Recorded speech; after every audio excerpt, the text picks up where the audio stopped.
Celebrando 10 anos de carreira de DJ, a multiartista pernambucana Paulette Lindaselva se uniu com o selo Perfeito Estado para lançar seu EP de estreia, chamado Guabiraba, Chicago. Guabiraba, o bairro de Recife onde Paulette nasceu, Chicago, a cidade onde House Music nasceu. E esses encontros podem ser vistos no seu disco, seja de Paulette ao lado de seus amigos, outros nomes fundamentais da música eletrônica e das artes brasileiras, quanto em seus encontros sonoros, onde a House e a Disco Music encontram o Brasil em diferentes sons e versos. Para entender mais sobre o universo que constrói o EP Guabiraba Chicago, eu, Renan Guerra, recebo hoje no Por Trás do Disco ninguém mais, ninguém menos que ela, Paulette Lindaselva. Seja muito bem-vinda. Obrigado, Renan. Olá para todo mundo que está ouvindo. Estou muito feliz de receber você, estou muito feliz com esse lançamento. Imagino que seja um momento muito importante para você na sua carreira. 10 anos de trabalho com a música é um marco muito importante, mas eu sei que você tem um trabalho em diferentes frentes, né? Você tem trabalho como DJ, como produtora, mas você também trabalha com uma produção ampla, artística, de pensamento crítico, de curadoria de arte. E eu queria entender como todas essas coisas formam a Paulette até chegar nesse EP que a gente ouve agora. Então, eu acho que de início vale dizer que eu demorei muito para me entender como artista. Eu acho que talvez isso seja uma coisa comum para pessoas que são subalternas, né? Enfim, que conviveram com o fantasma da escassez, né? Enfim, que vem de um contexto de pobreza.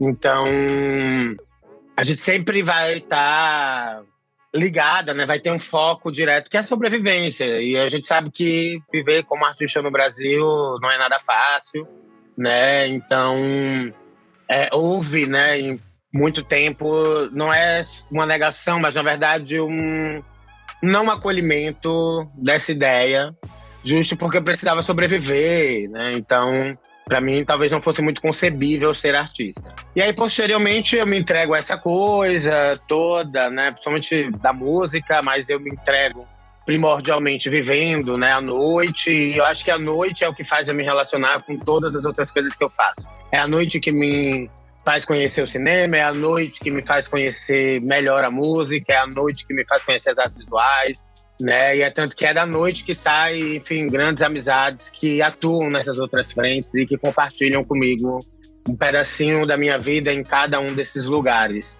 Então, eu acho que, enfim, isso compõe a minha vida a partir desses encontros. Eu acho que eu falo isso repetidamente, assim, várias conversas que eu tenho, porque tanto na curadoria em artes visuais, tanto na minha atuação como artista, eu acho que o meu fazer artístico é sobre reunir pessoas, sabe?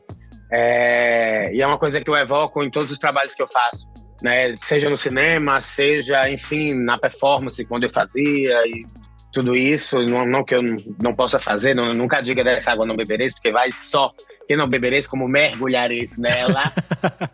Mas isso, acho que essa reunião, né, de coisas é o que torna, o que faz a Paulette Lindaselva ser Paulette Lindaselva e o que faz, né, ser esse meu trabalho Guabiraba Chicago. Não sei se eu consegui te responder bem, mas respondeu maravilhosamente bem. E eu acho que é muito interessante que você falou isso de reunir pessoas, porque nesse trabalho você reúne vários outros artistas que estão ao seu lado, tanto no sentido de música, como a gente tem aqui a presença de Betsista, Gabito, Laércio, a Paola Lapice, mas a gente também tem as composições assinadas pela J. Mombassa, pela Luna Isaac. Então acho que tem essa reunião de pessoas que trabalham com você em diferentes frentes, né? E eu queria que você falasse um pouco sobre a importância de reunir todas essas pessoas em um trabalho tão simbólico para você.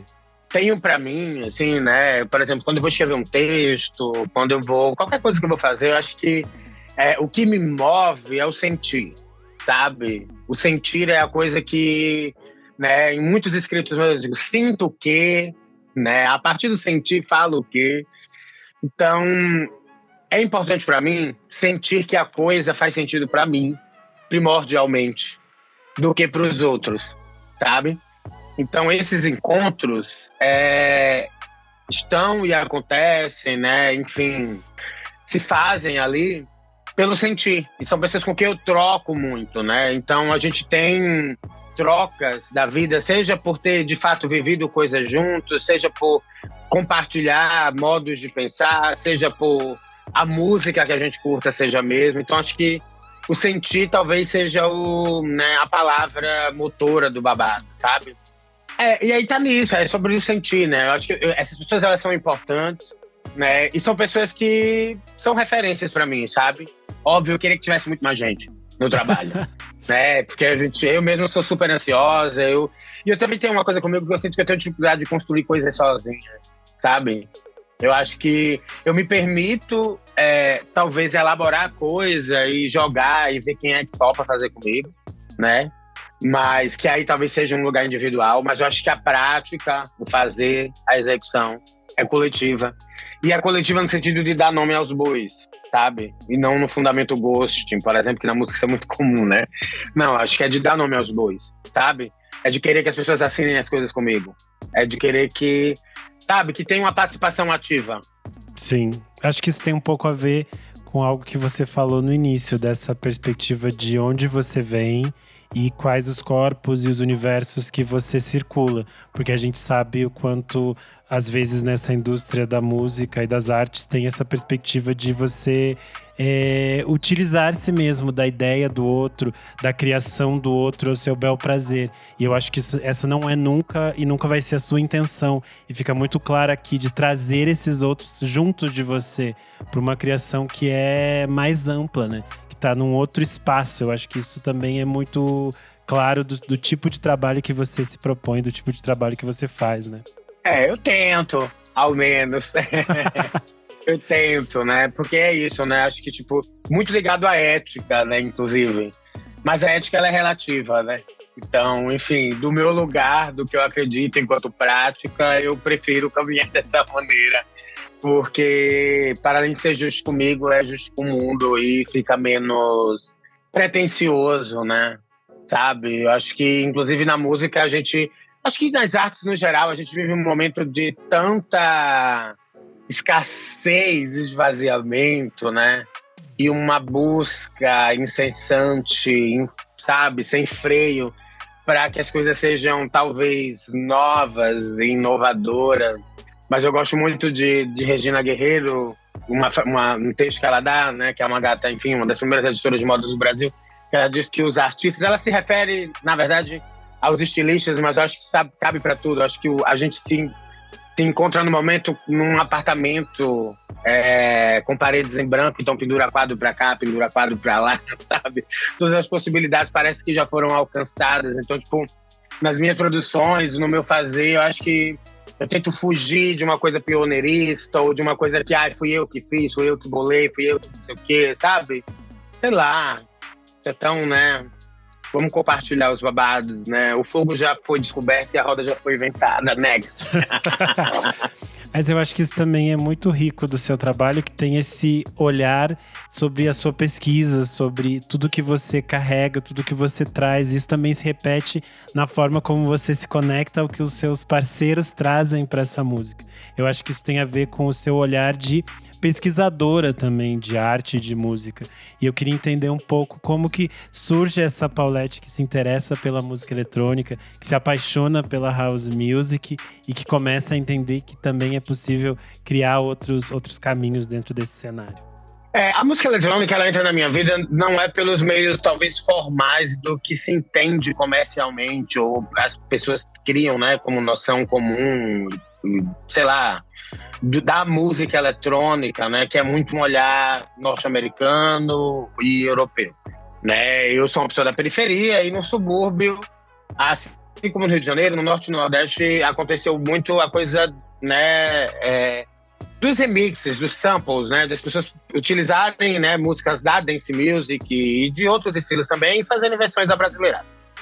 Então a música eletrônica, ela entra na minha vida a partir do tecnobrega, ouvindo músicas, né, que eram remakes, sei lá, como é que eu posso dizer, edits de músicas gringas, né, abrasileiradas. Então eu dizia assim, isso aqui eu já ouvi minha mãe ouvindo. Então eu ia atrás da versão original, né, entre aspas, da música. E aí comecei a acessar e ver que eu gostava disso, né? Mas como DJ, né, veio um pouco mais, eu inicio minha carreira no início, né, quando eu começo a discotecar, o meu foco era muito afrobeat, né, era uma sonoridade que eu curti. Eu amo muito a música nigeriana, acho que tem um elan, como diz as monas, né, que é só de lá, né, tem uma força que de fato vem do abdômen, um axé, uma coisa que é bem única, né, as sonoridades, as quebras, né, e a forma de fazer não ocidental de música, que isso só a África tem, né, o continente africano tem. Então eu era completamente apaixonado, obcecada com sonoridades brasileiras, então eu fazia esse mix. Então, chega um dado momento, tocando, a gente cria um coletivo em Recife, chamava Infecciosas, e aí, nessa troca ali coletiva, as amigas também iam apresentando coisas, né, do que eram essas músicas eletrônicas com perspectivas de outros países, como, por exemplo, sei lá, em Gana a gente tem um artista incrível que chama Atacado. Ele produzia músicas de uma maneira bem precária, porque ele tinha poucos equipamentos, era um único equipamento em que todas as músicas foram produzidas praticamente com os mesmos beats e tal. Enfim, tudo isso para dizer que essa minha relação com a música eletrônica, ela se inicia, né, de uma maneira popular, desde, tipo, enfim, ouvindo Miami Bass e os edits cariocas, né, e o Tecnobrega. Só posteriormente eu começo a pesquisar mais profundamente, a partir da Disco Music, o House, né, e ficar completamente apaixonada justo por ser um som em diáspora, né, um som que surge num gueto, em guetos, né. Quem vibrava, quem dizia a intensidade da sonoridade, quem dava o aval se a música era boa ou não, eram as bichas, eram as pretas, enfim, né? Tava ali naquele lugar. Então acho que meu interesse surge daí e tem uma ligação muito babadeira com uma coisa da racialidade, sabe? Porque eu acho que há muito tempo eu me entendia como uma pessoa racializada e eu acho que eu sempre tentei buscar desse lugar, né, as referências e as coisas que me moviam, que fossem me nutrir, sabe? Então acho que tem essa ligação forte. Já dizia João Aragão, né? Não dá pra fugir dessa coisa de pele. Então eu sou muito desse fundamento. Acho que as sonoridades pretas, elas me pegam, porque eu também não tenho como fugir delas, sabe? Sim. Eu vou aproveitar aqui para fazer a propaganda para quem está nos ouvindo, que se não ouviu, o episódio 234 do VFSM, As Raízes Negras da Música Eletrônica, tem participação da Paulette e a gente discute um pouco de todo esse histórico da música eletrônica, todas essas pessoas que fizeram a base para o que a gente conhece hoje em dia como música eletrônica e todas essas experimentações. Mas voltando agora para o seu EP, você falou um pouco de todos esses processos, né? Eu queria entender qual foi o momento que você decidiu, ok, agora é hora de lançar o meu EP, agora eu vou produzir. Como foi esse caminho? Pra ser bem sincero contigo, foi bem na base da pressão. Eu não vou dizer que, não foi minha... Eu dei uma outra entrevista que a pessoa também pergunta isso. E eu disse que foi no aperto de mente, como diz os baianos. Não foi um EP que demorou pra ser feito. Definitivamente. A gente fez tudo em 2 meses. Né? Eu fui na casa de todas as pessoas que eu queria que estivessem comigo na produção. Fiz o que a galera disse que a Beyoncé fez com aquela menina do cabelo a preto Cia. branco, com a Cia, assim, né? Peguei o gabito, botei em cárcere e disse, você vai trabalhar comigo. E aí, botei a coisa pra frente, assim, né? Eu acho que existia uma cobrança individual grande, né? E não por um lugar de tipo, querer provar algo pra alguém. Eu queria provar algo pra mim, sabe? Eu queria provar algo pra mim que eu tinha como o suficiente pra fazer algo que eu achasse que ia ficar legal. Óbvio, com muitas inseguranças, eu tenho uma disforia gigantesca com a minha voz, eu amo falar, eu amo me comunicar, mas, e é tanto que eu digo, eu não canto no meu EP, né? Eu recito, porque pra cantar é um longo percorrer. Mas eu acho que é isso. Pra mim, não sei se eu consegui visualizar o momento ideal. Eu sabia que eu precisava concretizar aquilo como algo que eu já tinha estabelecido como meta pra mim. Né? Enfim, no final do ano passado eu disse, até junho do ano que vem eu preciso lançar algo. E deu junho eu lancei. Então, eu tô muito feliz, inclusive, por isso, né? Por ser algo muito particular, assim. E de passar, antes de qualquer coisa, passar por um aval de realização própria, sabe? E não de algo que precisa ter um grande alcance ou aprovação pública pra coisa ser boa ou ruim, sabe? Pra mim mesmo. Assim. Sim. Acho que isso tem a ver também com o que você falou antes dessa sua verdade, né? Dessa sinceridade que tem no seu trabalho. Eu acho que isso fica muito claro quando a gente ouve o EP, e eu acho que a gente pode começar a falar sobre as músicas dele. O EP abre mas eu acho que desculpa, né? Só te interromper, mas acho que é importante também dizer que tipo, não é que quando talvez me ouçam falando assim, parece que não há insegurança, pelo contrário, há muita segurança. Eu sou uma pessoa extremamente segura, igual, acho que como todo artista. Eu sou uma pessoa que reflete muito e pensa muito e tem muitas incertezas, tem medos também, né? Óbvio, a gente veste uma capa ali para poder talvez se proteger, né, de algumas coisas. Mas, enfim, sem prepotências, né? Não, eu acho que fica muito claro isso que você falou desse processo mesmo de entender que era importante fazer algo e mostrar esse seu trabalho, essa sua pesquisa para mais pessoas também, né? Eu acho que também Sim. O lançamento de um EP e de poder colocar isso no mundo também expande, né? Da mesma forma como, às vezes, você chegou em contato com outros artistas de lugares completamente diferentes, agora outras pessoas também têm esse contato de chegar na sua música. Acho que isso cria essas outras pontes que são muito ricas. Total. Mas também tem a coisa de abrir o portal da vulnerabilidade, assim, né? Então é uma mega exposição, né? Por mais que, enfim, eu não sou uma artista do mainstream, eu não sou uma figura celebrity, acho que eu tenho bons ouvintes nas bolhas onde circulam, né? Que talvez aprovem e batam palma para as coisas que eu faço. Mas a exposição, né? Colocar algo no mundo com a minha imagem, com a minha voz, com a coisa que eu acredito, com pessoas que, né? Ter outras pessoas ali. Tem um pouco de responsabilidade, né? Queira ou que não queira, sabe? Sim. E principalmente quando a gente, enfim, né? Acho que nada é literal, mas há algumas coisas, né? Alguns discursos atribuídos e, enfim, né? Anexados ali ao fazer. É isso. Sim, total. A gente vai falar agora sobre as músicas do disco e a gente abre com Cantinela, Jen do Amor. Tem participação da Paula Lapícia. Eu acho que essa aqui já é um hit aqui em casa. Eu acho ela incrível. Eu acho que a presença da sua voz é algo maravilhoso aqui. Por mais que você tinha dito de todas essas inseguranças, eu acho que ela cria esse clima e essa ambiência pra gente entrar no seu universo de uma forma muito bonita. E aí eu queria que você falasse um pouco sobre a produção da música e também sobre essa letra, né? Que ela aponta diferentes caminhos. Sim. Essa música é isso, né? Eu inicio a produção, eu moro com a Paola, que é a pessoa que faz a participação comigo, é uma grande pianista, eu sou uma grande admiradora dela. Para além de grande pianista, ela é uma grande educadora, ela dá aula, né, de música, então eu tenho um carinho especial por pessoas que se dedicam à educação, né? Ainda mais de música, de arte no geral. Então, é meio que inicio... É um pouco do que acontece em todas as outras, né? Eu inicio a produção, entrego para ela, não entrego, né? A gente senta junto e diz assim, olha, eu preciso de um órgão e eu preciso de um piano. Onde que você acha que se encaixa e onde você acha que vai ficar legal? Enfim, aí ficamos alguns dias ali conversando, ela fazia uma coisa, refazia, a gente remontava, estava nesse lugar. E aí junto disso tem essa poesia, que é uma poesia de J. Mombassa, uma poesia que J escreveu, acho que em 2011, se eu não estou enganada. Em 2012, 2013 eu tive contato com essa poesia, assim como muitas outras, né? E eu disse para ela, tipo, um dia eu quero trabalhar com essa poesia. E aí ela fez, quando você quiser, tá à disposição. Que anos depois eu consegui pegar e fazer. Então, acho que, tipo, essa música, ela tem um pouco de talvez, inclusive das coisas que me cercavam musicalmente, quando eu começo a perceber que eu gostava muito de música, que foi na igreja, né? Então, tipo, tem elementos, principalmente a coisa do órgão e tal, né? Que tá presente tanto na igreja protestante, que eu não fui protestante, mas minha mãe é evangélica, mas eu fui católica, e eu era completamente fascinada por essa coisa dos monges, né? Essa ritualística da música, né? E do transe que acontece a partir da música, que também acontece em outras religiosidades, né? Em outras fés.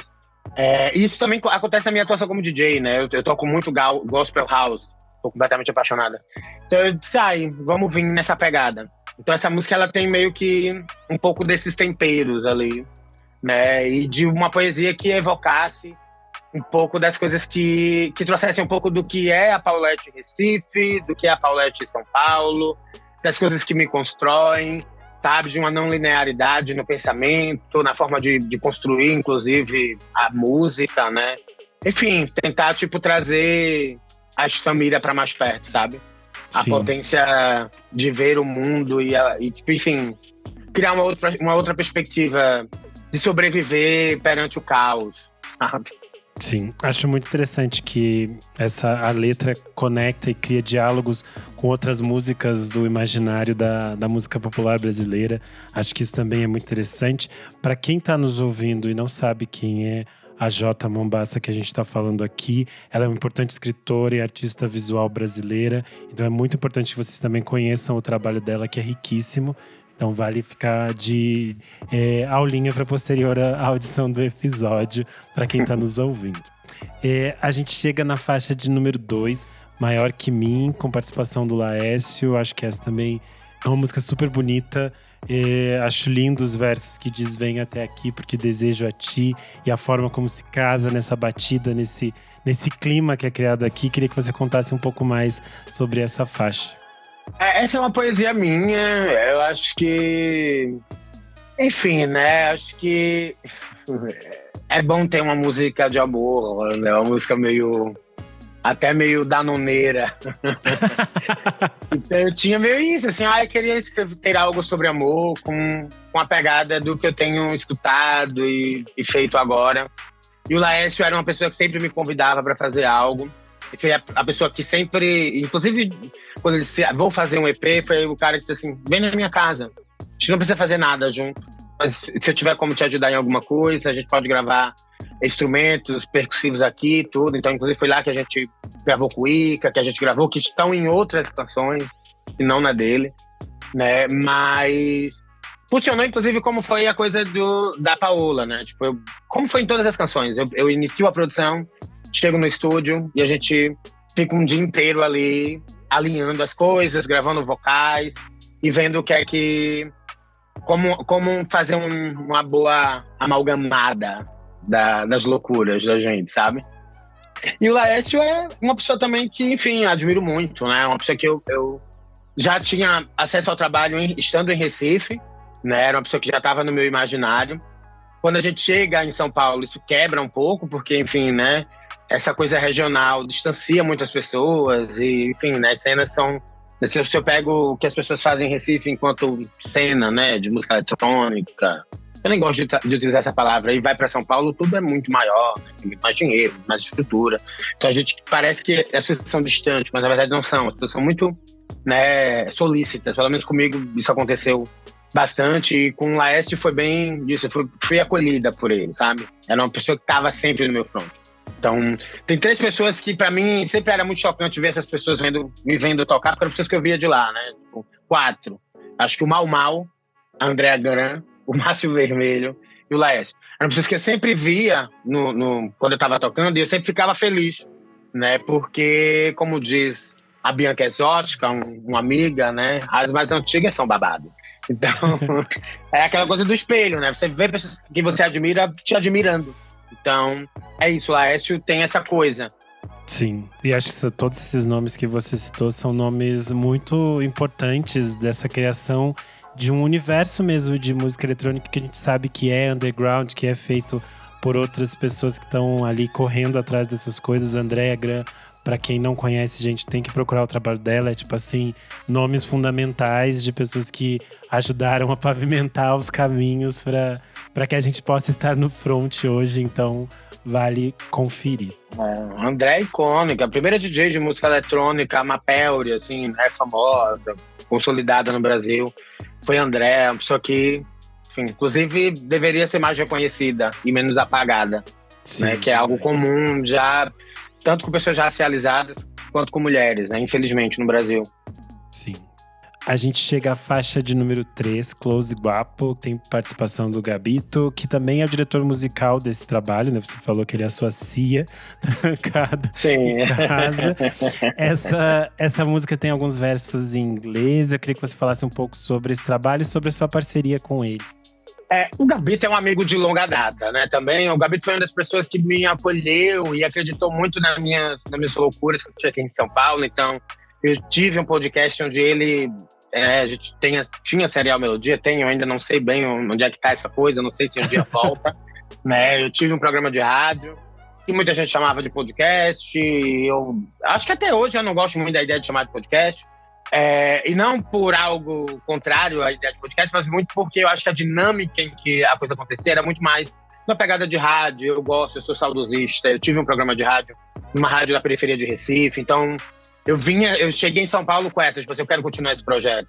Então o Gabi fez assim, vamos lá, eu te ajudo. Então o Gabi também, ele fez o meu primeiro site para outros fins, que é um dos meus primeiros trabalhos, né, tipo, talvez grandes dentro das artes visuais, né, com curadoria independente, né, grandes assim para mim, né, enfim, de reunir pessoas e uma figura que acreditou no meu trabalho. Então eu disse que não poderia ser diferente, eu acho que era uma pessoa que eu já acreditava por, de fato, ser um parceiro, mas também por a gente ter muita coisa em comum, né, era uma pessoa que acho que a gente compartilha muita coisa, musicalmente, né, enfim, desde ele produzir coisa e mandar para mim dizer assim, ó, teste isso aqui na pista. Como eu dizia, tanto ele me mandar um babado, eu dizia assim, cara, isso aqui tá uma merda. Sabe? Melhor isso aí que tá uó. Então tinha essa coisa do crédito, mas acho que mas antes da coisa, né, de ser amigo, tudo, acho que tem uma admiração muito babadeira, né? E para o nome da música, eu tinha que ter atiração, porque ele é gaúcho, eu sou recifense, então tem essa coisa, né, das nordestinas tirar muito pro povo do sul. Então o nome da música pra mim era Close igual Gaudério, mas ele disse, não, que isso é muito caricato, vamos falar guapo. Porque guapo também é uma expressão pra gaúcho, sim, assim, né? Eu sei, eu também sou gaúcho. Então vamos botar guapo pra diminuir a tiração. A Close Gaudério ia ficar tudo, ia ficar perfeito. Eu acho, mas ele disse que não. Você vai ter que fazer o Close Guapo 2 agora, Gaudério. Remix, E aí tem isso, e também tem essa coisa de, tipo, queria que ele trouxesse as cavações, né, meio mambísticas, meio, sabe, ele tem um elan, um flow de musicalidade caribenha, que é muito dele, assim, e ele traz isso pro babado. A coisa de ter vocais em inglês é mais pelo sample, que é uma coisa que eu viajo muito, né, e que eu também queria me utilizar disso, porque na música eletrônica é sobre isso, né, é a coisa de procurar a diferença na repetição.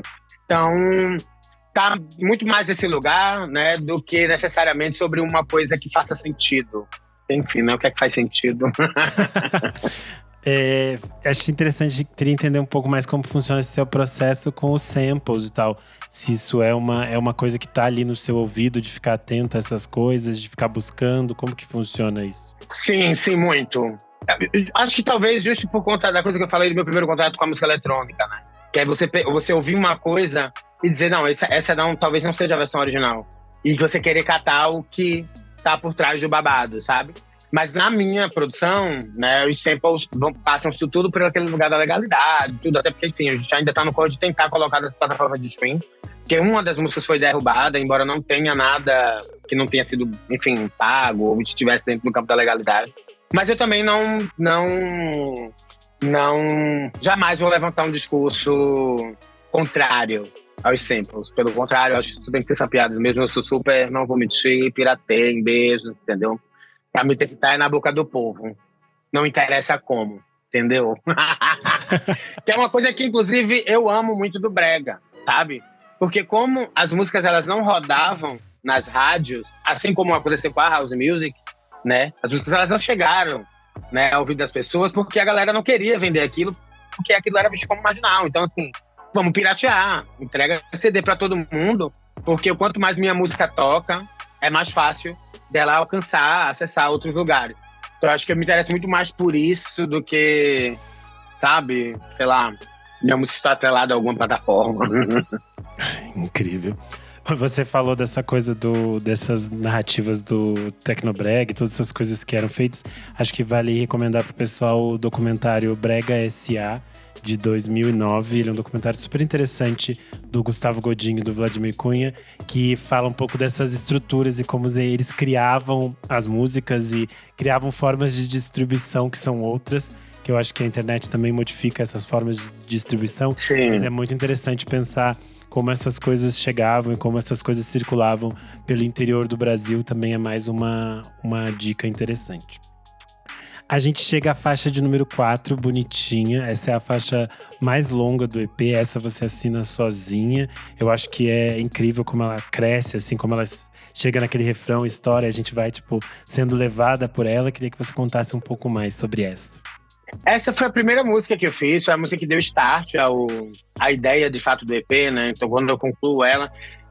eu acho que vale, né, falar que, tipo, parte do processo, uma pessoa que foi muito legal, muito importante também foi o Caí, que é um outro produtor jovem, mas que tem alcançado uma visibilidade, enfim, né, muitas pessoas têm acolhido o trabalho dele, tanto por ele ser uma máquina de produção constante, né, que é uma coisa que eu admiro bastante, quanto por ser uma pessoa muito generosa, né, uma pessoa que, enfim, tem formado algumas figuras, então eu meio que puxei ele e disse assim, olha, eu vou marcar com você como um curso. Mas eu já tinha produzido coisas antes, inclusive não assinadas. Porque algumas coisas que eu já produzi antigamente eu não assinava. Porque, enfim, coisas de convicção política e outras coisas. Mas ele foi uma pessoa muito generosa e me ajudou um pouco a dar esse gás da volta, né? Então, quando a gente termina esse contato, a gente passou algumas semanas trocando, ele me lembrando de algumas coisas, né? Coisa do software. Então, dentro desse processo, eu produzo essa música, finalizo só, né? Enfim, óbvio, no final ainda tem essa coisa da mixagem, masterização. Mas foi a primeira música que eu concluí. E é uma música que, tipo… Isso, foi meio que um start pro babado, sabe? Pra dizer assim, tipo, acho que eu me garanto, acho que eu consigo fazer algo. Né? E é muito doido, porque no início eu não queria fazer 6 músicas, assim. No início eu tava pensando em fazer 2. E aí eu comecei a produzir loucamente em casa e eu percebi que tinha muita coisa ali. Eu disse, isso aqui vai ser com fulano, isso aqui vai ser com ciclano, isso aqui vai ser com Beltrano. E aí a Bonitinha, eu disse, não, quero me encarregar de concluir, deixar ela amarradinha sozinha, pra ter esse gosto também, sabe, de ficar noiando, sabe, sozinho ali, uma coisa. Ficou incrível. A gente chega à faixa de número 5, Guabiraba e Itaquera, com Beticista. Acho muito bonito como vocês criam esse link, né? De onde Sim. Você vem, de onde Beticista vem, que é Itaquera, que é um bairro aqui de São Paulo. Acho que queria que você contasse um pouco também sobre essa amizade, sobre essa troca entre vocês dois. O Bad entra também nesse grupo, né, de pessoas que me acolheu quando eu cheguei, né? O Bad também estava começando uma ascensão, né, na música. Acho que, enfim, talvez… Eu não acredito muito nessa coisa de uma ascensão e não sei o quê, não. Acho que, vindo de onde a gente vem, a gente, infelizmente, vai ter que trabalhar muito para estar num lugar confortável, né? Talvez acho que a gente tenha conseguido um reconhecimento generoso das bolhas onde a gente está, né? Mas, enfim, o Bad foi uma pessoa que me acolheu, que viu muita coisa legal em mim, eu também vi muita coisa legal nele. Então, enfim, tinha essa coisa também, ele na época tá trabalhando com a Lin, que é muito minha amiga. Então, a relação surge daí. Havia uma cobrança dele comigo, assim, dizer, olha, cadê? Você não para pra produzir nada, você vem na minha casa, a gente marca fazendo negócio, a gente fica o dia inteiro fumando, você não faz porra nenhuma. E aí, bota alguma coisa pra fora, né? Tipo, faz alguma coisa acontecer. E aí, eu primeiro quero ser uma boa DJ. Depois eu quero tentar uma produção legal. Porque pra mim não dá pra fazer 2 coisas ao mesmo tempo. E é tanto que, tipo assim, eu fechei metade de um ano, que é pouco tempo, óbvio, enfim, né? Pra fazer o babado, mas eu precisava tentar não fazer tantas coisas ao mesmo tempo, que é o que eu faço já. Justo por conta dessa coisa da sobrevivência, né? Que, enfim, você tem que estar o tempo inteiro produzindo. Então, o Bad foi meio que isso, assim. Então, a música, ela é permeada por isso. Ela é permeada por coisinhas pequenininhas, pequenas sonoridades, que são coisas que estão ali da nossa intimidade, sabe? Desde, tipo assim, tem uma parte da música, que eu acho que quase ninguém vai perceber isso, que é, tipo, a gente meio que refaz a abertura do Telecurso 2000. Porque eu vivia tirando onda com ele sobre isso. Então eu dizia, eu quero uma coisa parecida com esse synth aqui do Telecurso 2000. Parampampa, parampampa. Sabe essa abertura? Eu sei, porque eu tava ouvindo hoje, porque eu gravei agora há pouco com o Zopelar, que inclusive tinha mandado um beijo pra você. E eu ia gravar com você. E aí eu estava com a minha cabeça e eu fiquei com a cabeça assim, pensando, nossa, a trilha de Telecurso 2000. E eu estava reouvindo, que tem alguns anos foram feitos pelo André Abujanra essa trilha. É uma trilha total. excelente. E aí meio que isso, assim, então… é meio que tem uns temperinhos, sabe? Tipo, desde, enfim, o Bad, ele é bem malandrão, né? É muito presente esses sons, né, periféricos, suburbanos e de África, inclusive por ele ser um grande estudioso da música etíope, por exemplo. Então tem um pouco disso, assim, dentro da sonoridade, né? Óbvio que, enfim, com algumas camadas e tal.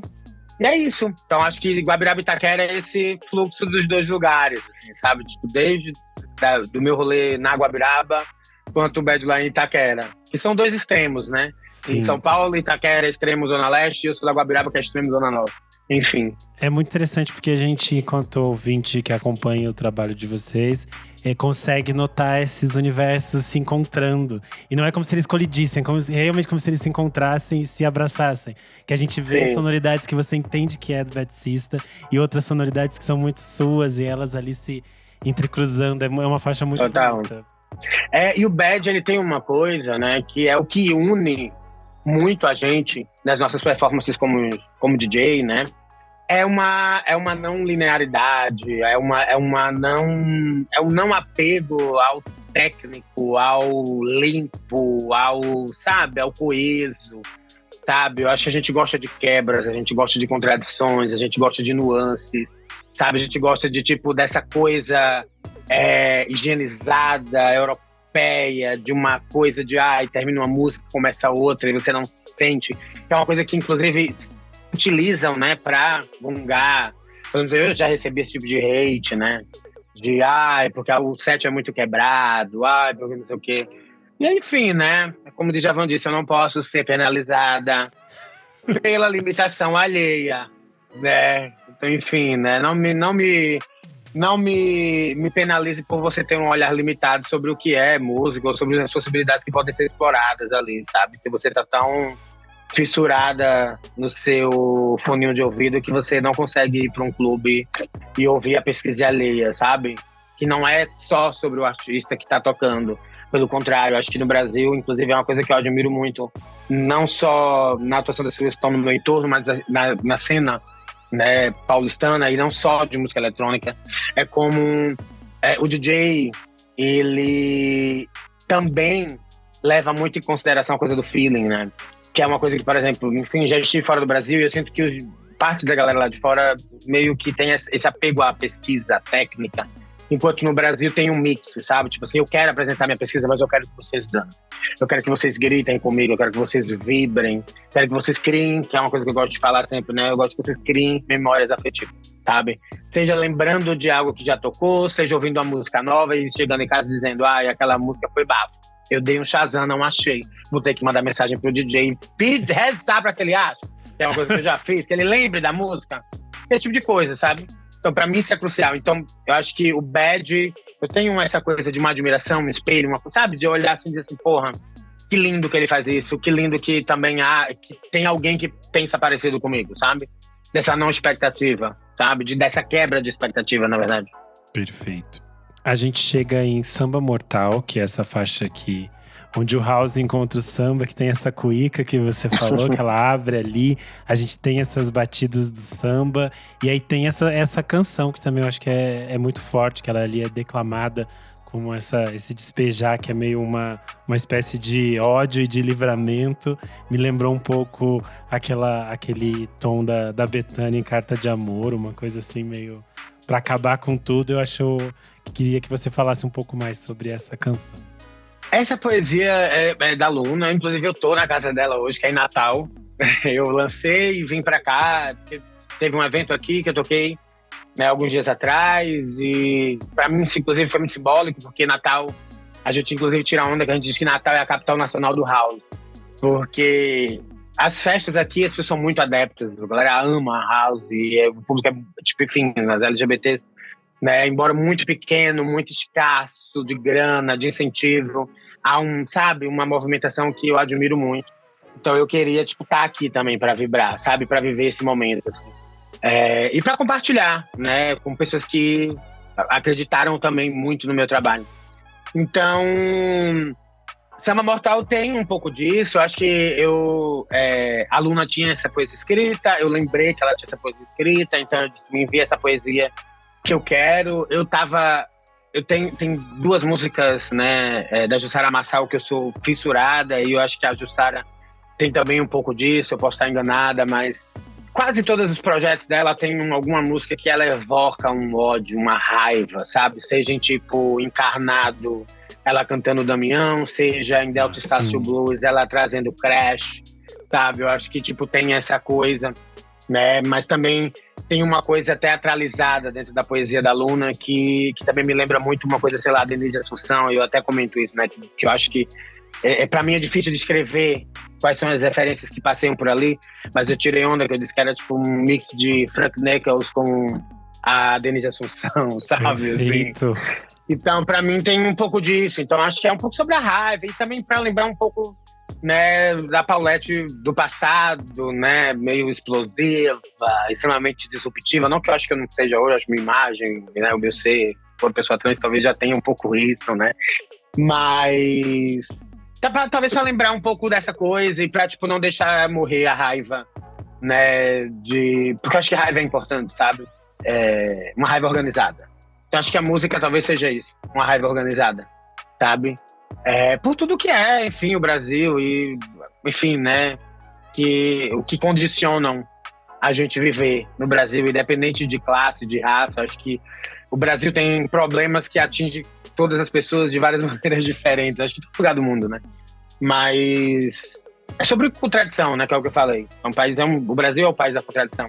Então acho que eu queria pegar esse samba, que ele tem um pouco dessa coisa de contradição, de ódio, sabe, de expurgar, de externar o babado, e botar no samba ali, que dá aquela coisa, sabe, de dançar, sorrindo, chorando, né, e de ter um pouco de tristeza, embora, tipo, enfim, pareça ser alegre, mas também tem essa coisa da tristeza. É melhor ser alegre do que ser triste, mas para fazer o samba com beleza é preciso um bocado de tristeza, né? É isso. Eu quero agradecer muito, Paulette, o seu tempo, a sua disponibilidade. É sempre incrível poder ouvir você falar e poder ter esse espaço de ouvir você falando sobre a sua obra, sobre isso que você desenvolveu, porque tenho escutado muito, então só tenho a agradecer. Deixa esse espaço para que você passe serviço para as pessoas irem nas suas redes, todas essas coisinhas.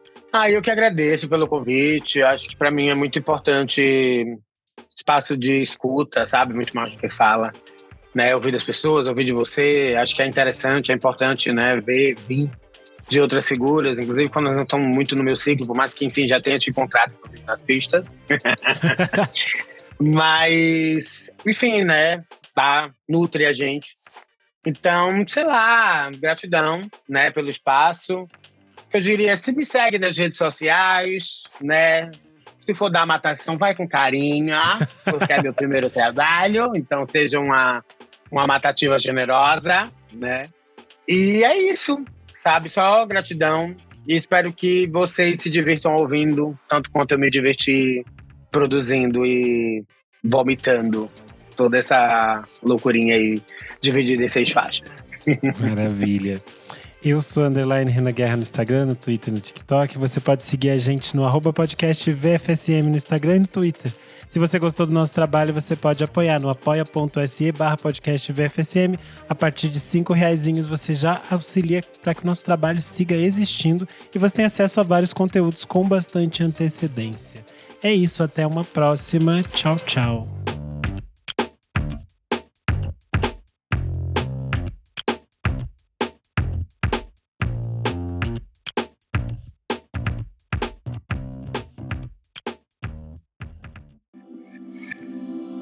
Esse podcast foi editado por Nick Silva.